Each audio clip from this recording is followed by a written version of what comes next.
Dan Walker has detailed the moment he was almost arrested after being stopped by the police in a case of mistaken identity. Dan Walker, 45, recalled the hilarious moment he was approached by police officers in his younger years as a university student after a night out. The former BBC breakfast host joked he managed to escape after being questioned by the authorities. The Channel 5 news presenter dished on the incident during a candid chat with Emily Dean. While the pair took a stroll through his local park in Sheffield, Dan revealed it was the exact location he was stopped by the police when had quickly gone into the park to use the toilet. "Don't take this in a bad way, but this was the only place I was almost arrested in all of my life," he chuckled. "I was coming back from a student party at a house full of dentists. The person who owned the house had just had a supply of new toothbrushes.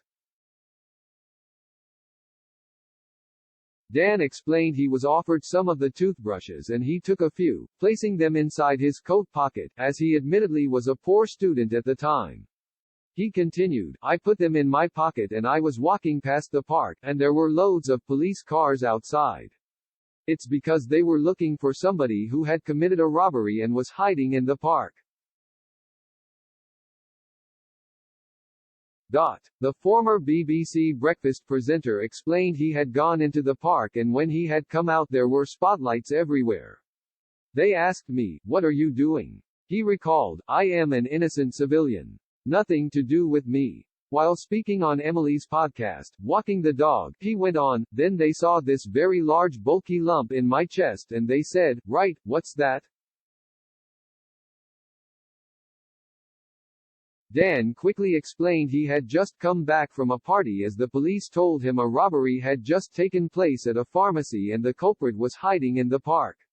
He finished, "Thankfully they believed me.